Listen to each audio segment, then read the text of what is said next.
¿La economía es una ciencia retórica? Para responder este interrogante, primero deberíamos ver qué entendemos por retórica. La retórica se refiere a aquel conjunto de principios relacionados al arte de hablar o de escribir, que tiene como finalidad la persuasión y el convencimiento, a través del discurso y el lenguaje.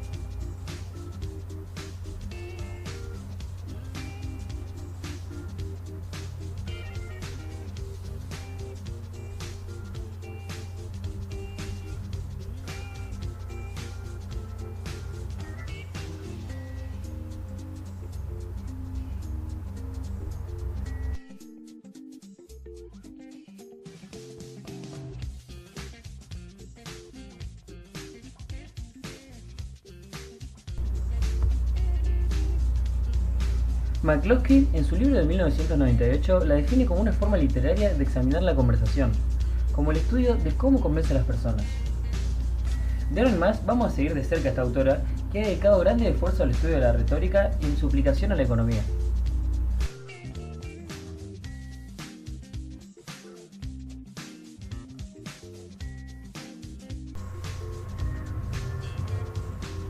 El modernismo del siglo XX, según ella, ha venido caracterizado por una concepción reducida de la ciencia y ha estado marcado por una separación de las humanidades de la ciencia misma. La economía, por su parte, ha estado inmersa en esta corriente desde 1930 aproximadamente. Desde ese año, ha jugado un papel significativo en el pensamiento moderno y su característica fundamental ha sido la uniformidad metodológica, es decir, que busca lograr un conocimiento científico de calidad a través de la aplicación de un único método, como puede ser el formalismo matemático, la estadística, el subjetivismo austríaco, el valor social institucionalista, la teoría marxista, entre otros. Además, establece a la ciencia como axiomática y la toma como un campo separado de las cosas inmensurables como el valor, la belleza y la bondad.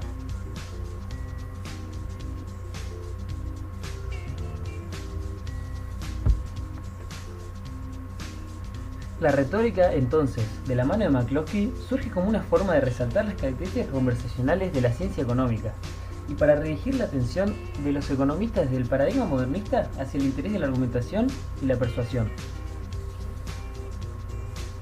Como bien dice Garland en su paper de 2004, la retórica nos brinda la posibilidad de mejorar el discurso y establecer normas que busquen e iluminen la buena conversación dentro del proceso de argumentación en la disciplina económica.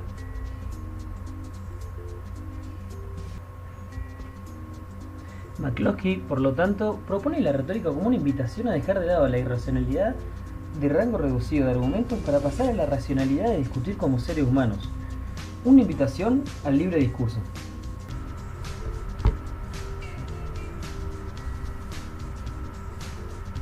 Pues bien, ¿qué opina esta autora acerca de la retórica misma dentro de la economía? Ella dice que la economía es simplemente una investigación disciplinada del mercado del arroz o de la escasez de amor. La economía es una colección de formas literarias, no una ciencia. En realidad, la ciencia es una colección de formas literarias y no una ciencia. Y las formas literarias son científicas. ¿Qué nos quiere decir? Que en la economía, como en cualquier otra ciencia, la parte argumentativa y narrativa es tan importante como la lógica misma. En la actualidad, los economistas utilizan constantemente recursos literarios en sus investigaciones y discursos porque, más allá de los métodos lógicos que implementan para que el trabajo sea científico y sea válido dentro de la cultura académica, deben convencer a los lectores de sus resultados. Y eso lo logran con pura retórica. Una vez más, siendo McCloskey, cuando una teoría o idea logra una aceptación dentro de la producción, no ocurre porque el modelo formal utilizado es esclarecedor, sino que el investigador logró convencer a los demás utilizando la retórica. Un claro ejemplo es la ley de la demanda.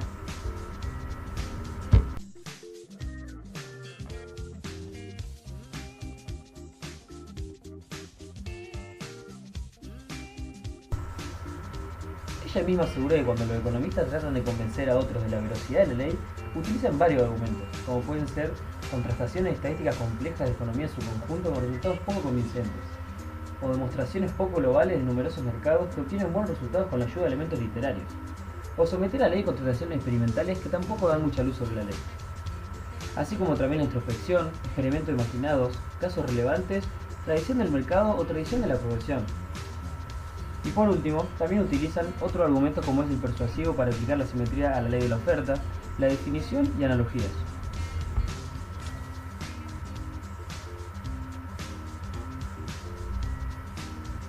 Todos estos argumentos son convincentes, aunque los primeros tres son de hecho los que más dudas generan a pesar de que sean las explicaciones, entre comillas, científicas.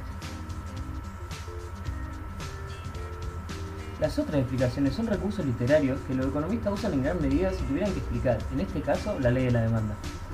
Esto es porque la economía y la ciencia en general tienen un componente retórico dado por el hecho de que cada investigación tiene necesariamente lectores que creerán o no en el contenido de la misma.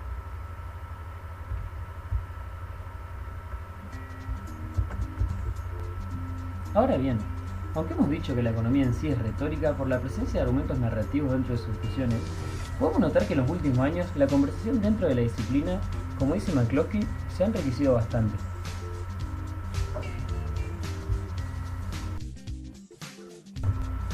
Siguiendo a Garner y su paper de 2004, a partir de los 80, luego de que los economistas del mundo vieran pasar otra crisis económica, los críticos del modernismo, es decir, los lados de la retórica de los postmodernistas, comenzaron a tener conversaciones solapadas, en el sentido que McCloskey planteaba como primer paso para la salida del método modernista.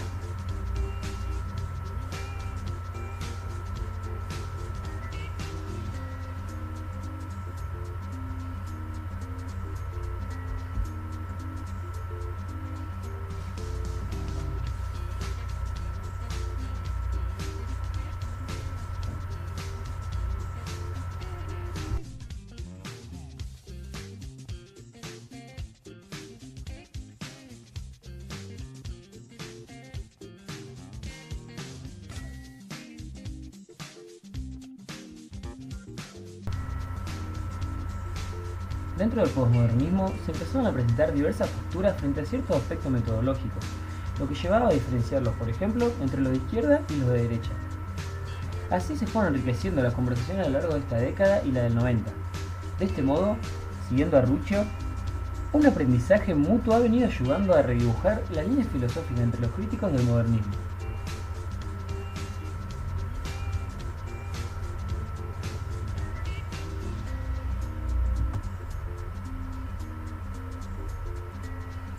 Así como el debate dentro de los postmodernistas, McCloskey comenzó a discutir con sus críticos acerca de las formas y los significados de la justicia y la libertad económica, lo que llevó a un avance en el discurso económico y luego a la formación de nuevas alianzas y comunidades de aprendizaje, en donde los economistas de diferentes tradiciones han podido, de una mejor manera, escucharse y hablarse entre ellos y así avanzar en la conversación, es decir, la ciencia de la economía.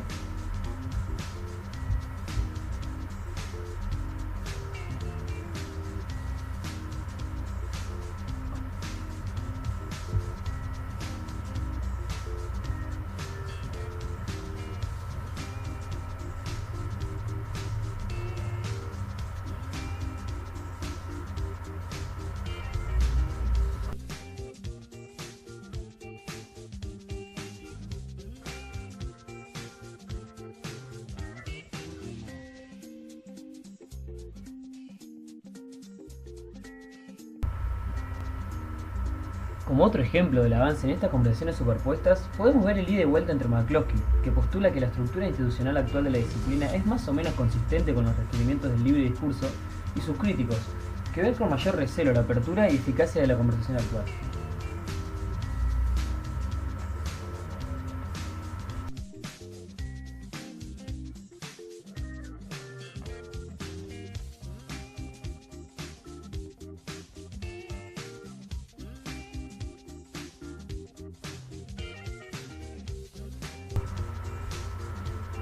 Este choque de discursos ha llevado en su conjunto, como quería McCloskey, a la aparición de un problema metodológico en el estudio de los fenómenos sociales y particularmente económicos, sin precedentes en el siglo XX.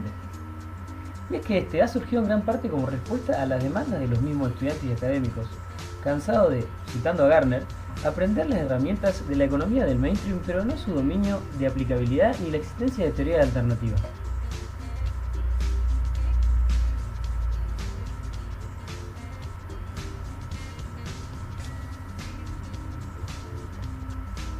A su vez, a medida que esta oleada pro-pluralista fue ganando fuerza, aparecieron los críticos tanto dentro como fuera de la heterodoxia metodológica. Esto llevó a los metodólogos a discutir qué tipo de pluralismo se quiere en la economía, y así se va enriqueciendo una vez más la conversación y por lo tanto la disciplina misma.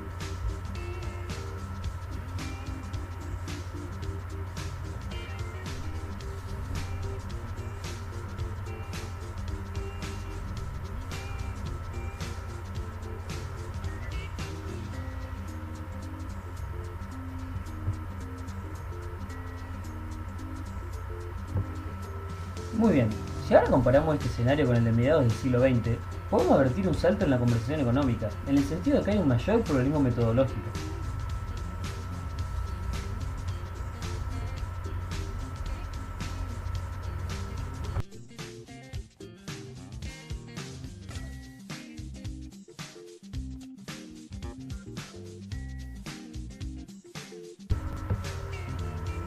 Durante los últimos 40 años, algunos economistas han logrado saltar la barrera del mainstream y han llevado la discusión a un nivel metodológico necesario para replantear la economía desde sus cimientos. Han logrado un proceso en la conversación y por esto en la economía misma.